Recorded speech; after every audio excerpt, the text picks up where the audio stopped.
Bienvenue dans cette vidéo un tout petit peu hors série où je vais vous présenter les principes de base de la programmation linéaire qui est liée à l'optimisation de fonctions objectifs linéaires. Dans l'algorithme que je vais vous présenter, ça va être l'algorithme du simplex. Donc comment est-ce qu'on formule un problème linéaire? Un problème linéaire est formulé de cette façon. Ici, moi j'ai pris l'approche de la minimisation, mais ça aurait bien pu être une maximisation évidemment. Donc tu essayes de maximiser une certaine fonction objectif. Cette fonction peut être, disons, le coût de production dans une entreprise ou le prix total d'unités que tu peux remplir dans un sac à dos ou le nombre d'heures totales effectuées par tes employés durant un mois ou durant une année. Mais qui dit fonction objectif dit forcément contrainte parce que dans la vraie vie, on ne peut pas on ne peut pas faire des actions de façon infinie. Par exemple, si tu veux mettre des produits dans un sac à dos, et tu veux maximiser le prix des achats que tu vas mettre dans ton sac à dos, une contrainte naturelle, ça va être le volume total que tu peux mettre dans ton sac à dos. Parce qu'un sac à dos peut prendre un volume total, disons V. Tu peux bien essayer de prendre les produits les plus coûteux au supermarché, mais tu dois quand même respecter la contrainte du volume de ton sac à dos. Une autre contrainte réelle, c'est le prix de tes produits. Parce qu'à la fin, tu n'as pas une infinité d'argent pour acheter tout ce que tu veux dans le supermarché. Donc tu peux définir ça comme j'essaie de minimiser mes dépenses, mais mes dépenses sont forcées de respecter certaines contraintes. Et les contraintes, moi ça j'ai mis d'une forme super générale, j'ai mis ça sous forme matricielle. Ça c'est des contraintes sous forme matricielle. Donc tes variables de décision X qui sont des vecteurs doivent respecter cette contrainte. Et une deuxième contrainte, c'est que voilà, tes variables doivent être positives. C'est pas toujours vrai, il y a des, mais pour la méthode que je vais te présenter, tes variables doivent être positives. Donc, tes variables, disons que tu as n variables, ça doit appartenir à un polyotrope de dimension n positif. Donc, comment marche l'algorithme du simplex? J'ai un peu trop parlé. Donc, qu'est-ce qu'on fait concrètement? On va rechercher des candidats solutions optimales, ce qu'on appelle des solutions fissibles, sur des sommets de ton polyèdre. D'un polyèdre, c'est comme un hexaèdre à n dimensions. Donc, si c'est 5 cônes, on appelle ça un hexaèdre ou un octogone, un truc comme ça, mais en n dimensions, on appelle ça un polyèdre. Un polyèdre de contrainte de dimension n, où n représente le nombre de variables. Je peux avoir une infinité de variables, ou disons 2, 3, 4, mais généralement, dans les problèmes que je traite, il y a plus de 600 000 variables, trucs comme ça. Ensuite, qu'est-ce que tu fais? Dans la complexité en fait de l'algorithme du simplex, parce que je ne sais pas préciser, mais ta solution optimale va se trouver sur les sommets de ton polyèdre. Donc, si tu veux trouver ta solution optimale, la façon la plus brute force, c'est d'énumérer chaque sommet et d'évaluer ta fonction objectif en ces points-là et de prendre soit le plus petit si tu minimises, soit le plus grand si tu maximises. Mais tu vois que si tu as 1 milliard de sommets, tu ne peux pas énumérer 1 milliard de sommets. Même un ordinateur a du mal à énumérer 1 milliard de sommets. Donc la plupart des gens pensent qu'un ordinateur, ça peut tout faire, mais en réalité, ça ne peut pas tout faire. Donc il faut essayer de voir comment optimiser tout ça. Pour optimiser tout ça, on va appliquer ce qu'on appelle l'algorithme du simplex, qui est 2 fois révisé pour en fait trouver une approche stratégique d'évaluer les sommets de proche en proche, mais en prenant le chemin le plus optimal qui va directement t'amener vers ta solution optimale. Plutôt que d'énumérer tous les sommets, tu vas suivre un certain chemin qui va te mener vers ta solution. Et c'est prouvé mathématiquement que cet algorithme trouve une solution optimale si elle existe avec un temps fini. Donc moi j'ai vraiment passé toute la théorie mathématique et je vais directement retomber à l'application. Practical example. Désolé s'il y a un truc en anglais, c'est parce que des fois je l'ai fait en anglais et j'ai passé en français. Donc supposons que tu aimerais minimiser cette fonction objectif. -3, x1, -2, x2, avec tous ces contraintes-ci. La première chose à faire, c'est de rajouter ce qu'on appelle des variables d'écart pour définir les équations de droite. Donc, je vais définir les variables d'écart S1, S2, S3 et S4. Et je vais représenter graphiquement ce que ça représente. Puisque c'est des équations de droite, je vais représenter l'équation de cette droite. Mais il faut faire attention que dans l'équation de cette droite, normalement, je suis censé être en dimension 1, 2, plus 1, 2, 3, 4. Donc, c'est 2 dimensions de x1 et x2 et les 4 autres dimensions de s1, s2, s3, s4. Mais ici, je ne peux pas faire un schéma à 4 dimensions parce que ça, c'est des droites. c'est des équations de droite qui existent dans un espace à 6 dimensions. Mais ici, je ne peux pas faire un schéma à 6 dimensions, je vais juste représenter ça dans l'espace 2D de x1, x2. Il faut dire qu'en fait, ça, c'est les droites que je mets ici. C'est pas vraiment des droites, mais c'est plus des équations de plans. Donc, c'est des plans qui existent dans un espace à 6 dimensions. Et ces plans, en fait, vont se superposer pour former, en fait, ton polyotrope, en fait. Pour former ce que j'ai appelé tout à l'heure, ton hexagone. C'est ça. Non, pas ton hexagone, ton polyotrope, en fait. Une grosse boule à n dimensions. J'ai un peu dessiné, quand je parle de polyotrope, c'est genre, tu as des plans qui vont se mettre comme ça ensemble. Tchac, tchac, tchac, comme ça, un truc comme ça. J'ai bien dessiné en plus. Hein. Genre, ça se met comme ça ensemble. Ça forme ce qu'on appelle un polyotrope. Donc, c'est vraiment un schéma mal fait, mais c'est une grosse boule. Et toi, tu vas te balader de sommet en sommet. Donc, toi, tu vas te balader comme ça. Tu vas quitter d'un sommet, aller vers un autre sommet, vers un autre sommet, vers un autre sommet, vers un autre sommet, etc. etc. Donc, c'est super lent comme algorithme. Mais ici, j'ai juste mis en 2D. Donc, quelle est la première chose à faire pour commencer ta recherche? Bien évidemment, tu dois commencer quelque part. Parce que le but, en fait, c'est de se balader sur les petits points que j'ai mis ici. Donc, disons de là, aller à là, aller à là, aller ici, aller ici. Et ton algorithme doit savoir à quel moment est-ce que je suis arrivé à ma solution optimale. Donc, à quel point de mon... Ici, je pense c'est un hexagone. Il y a 5, 1, 2, 3, 4, 5. Donc, c'est un hexagone. À quel sommet de mon hexagone est-ce que je minimise ma fonction objectif? Pour commencer ta recherche, on aura besoin d'un point qui est super fondamental dans l'algorithme du simplex qu'on appelle la solution en base. Dans la solution en base, en fait, te donne ce qu'on appelle le point de départ. Où est-ce que je commence à faire ma recherche? À partir de où est-ce que je commence avant de suivre ce chemin miracle qui va me mener vers l'optimum? Généralement, pour ce problème-ci, trouver cette solution est assez simple. Puisque je vois que si S1 si x1 et x2 sont nuls, je vais trouver une solution pour S1, S2, S3, S4 qui va satisfaire mes contraintes et qui va satisfaire ces équations. On n'oublie pas que la contrainte sur S1, S2, S3, c'est que ces variables d'écart, en anglais on appelle ça slack variables, doivent être positifs. Donc je vois que si x1 est nul, x2 est nul, je vois que S1 vaut 2, S2 vaut 8, S3 vaut 10, S4 vaut 5. Donc c'est bien une solution fixible en base qui respecte bien mes conditions. Donc je peux commencer avec ça. Dans la plupart des cas, c'est pas toujours évident de trouver une solution en base aussi simple. Ici, j'ai pris un exemple simple. Mais des fois, quand ça marche pas, on applique soit des méthodes de Big M ou soit on résout le simplex deux fois. Donc ici, je vais pas faire ça. Je trouve directement ma solution en base. Je vais poser que x1, x2 nul. Donc je vais commencer au point 0, 0. Ça correspond au point x1, x2 nul. Donc ici, ce que je représente, c'est en fait ma matrice, qui est la matrice dont je représente les contraintes de forme matricielle.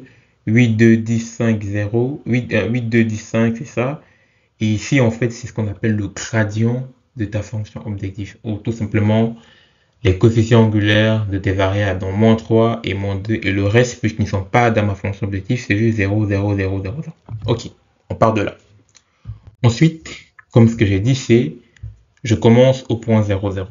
Après, je me demande dans quelle direction est-ce que je vais avancer. Est-ce que je vais aller vers le haut ou plutôt vers le bas?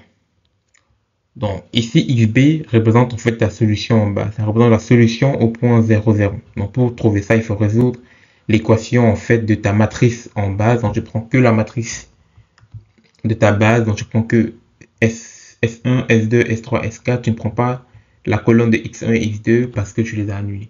Et tu résous cette équation. Donc, par chance, B c'était une matrice identité, donc simple à résoudre.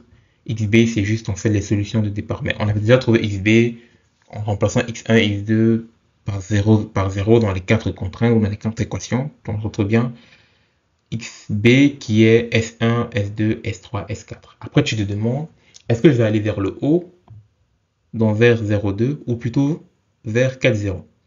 Pour répondre à ça, tu dois te demander dans quelle direction est-ce que je minimise le plus, non, si je minimise bien, je maximise pas. Est-ce que je minimise le plus ma fonction objectif? Et on voit que pour répondre à ça, en fait, je dois suivre la direction avec la pente la plus petite, donc avec le coefficient angulaire le plus petit. Parce que plus ton coefficient angulaire est petit, plus tu minimises ta fonction. Donc, c'est ce qu'on appelle en fait en anglais des gradient descending algorithm. Donc, tu suis, ça dépend si tu maximises ou tu minimises, bien sûr. Si tu veux minimiser, tu vas suivre la direction avec la plus petite pente. Mais si tu veux maximiser, tu vas suivre la direction avec la plus grande pente. Donc ici, ce que je calcule en fait, ce qu'on appelle le coût réduit.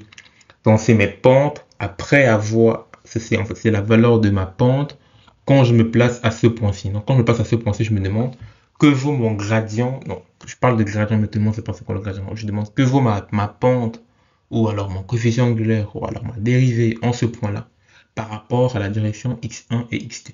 Et je calcule ça avec cette belle formule-ci, ce qu'on appelle le coût réduit. Quand je calcule ça avec cette formule-ci, je trouve que le coût réduit ou la pente selon x1 vaut moins 3 et x2 vaut moins 2. Puisque la pente est plus petite selon x1, je vais suivre la direction de x1. Donc ça veut dire que je vais me déplacer dans la direction qui est ici. Mais si je me déplace dans cette direction, alors x1 n'est plus nul. Parce que quand je me déplace ici, x1 commence à prendre des valeurs qui évoluent entre 1, 2, 3, 4, 1, 2 jusqu'à 4. C'est pas discret, mais c'est des valeurs entre 0 et 4. Donc ça veut dire quoi? Ça veut dire que x1 doit rentrer en base. Donc x1 ne doit plus être nul. Mais si x1 rentre en base, bah, quelqu'un doit sortir de sa base. Donc comment est-ce que je sais qui va sortir de ma base par la suite? Donc ce que je fais, c'est je vais calculer le vecteur directeur selon x1. Donc je calcule le vecteur directeur selon x1, je trouve ça. Et par la suite, je vais me demander si je choisis d'avancer selon cette direction. J'arrive à ce point et je choisis d'avancer selon cette direction. Donc je choisis cette direction-ci et j'avance selon cette direction-ci. Donc déjà, j'avance selon cette direction x1. Je me demande à quel moment est-ce que je m'arrête. Où est-ce que je m'arrête? À l'infini, à 3, à 2, à 4. Pour répondre à ça, tu dois te dire à quel moment est-ce que je vais violer une contrainte? Dans quel moment est-ce que je vais dépasser ce point ou ce point ou ce point? Donc visuellement, toi, tu vois déjà où tu vas t'arrêter. Tu sais que tu vas t'arrêter à 4. Mais si tu fais un algorithme, ta machine ou ton algorithme ne sait pas où est-ce qu'il va s'arrêter. Lui, il n'a pas le graphe ici. Et comme je te dis, c'est souvent en dimension 1 milliard, c'est des grandes dimensions. Du coup, on perd toute intuition géométrique. Du coup, il faut revenir à l'intuition analytique. Donc pour comprendre ça, je vais me demander quel est le pas maximum que je peux faire pour ne pas violer mes contraintes. Donc pour faire ça, c'est un peu de la géométrie analytique. Je connais le vecteur directeur, je connais la solution au point de départ. Je vais me demander quel est le pas maximum que je peux faire pour chaque équation. Et je calcule ça comme ça. Donc je prends la solution en base xi. Je ne sais pas si vous comprenez trop la notation d'indice. Je ne sais pas trop, mais bon, on va faire avec. xbi représente en fait le 2, le 8, le 10 et le 5. dx1, je dois revenir à ces vecteurs, prendre la composante qui correspond à cette composante. Donc si je prends par exemple 2 ici, je vais prendre 1 ici. Si je prends 8 ici, je vais prendre moins 2. Et si je prends 10, je prends moins 2. Si je prends 5, je prends moins 1. Et ça, en fait, ça me donne le pas maximum que je peux faire. Ça revient tout simplement, en fait, ça revient juste de l'équation paramétrique d'une droite. Alpha, en fait, c'est je pense que ça, moins, la plupart des gens sont avisés. Quand on représente l'équation d'une droite paramétrique, il y a souvent un paramètre à l'intérieur. En fait, ce paramètre te donne, en fait, le pas en fait dans une certaine direction, on appelle le vecteur directeur qui va définir en fait ta droite. Et ici en fait je calcule le pas que je peux faire selon cette direction pour ne pas violer mes contraintes. Donc je vois que le pas maximum pour la contrainte S2 c'est 4, ici le pas c'est 10, ici le pas c'est 5. Donc je vois que dès que je fais un pas de 4 au maximum, je viole la contrainte sur S2. Donc je vais m'arrêter à S2, donc je vais rendre S2 nul en ce point, donc S2 va rentrer en base. Donc ça veut dire qu'à ce point, je vais annuler S2 et suivre maintenant la ligne en fait de S2. Suivre la direction où S2 est nul. Pour ne pas dépasser en fait la contrainte sur S2. C'est en fait la ligne en rouge ici. Donc mettre S2 en base revient à suivre la ligne en rouge ici.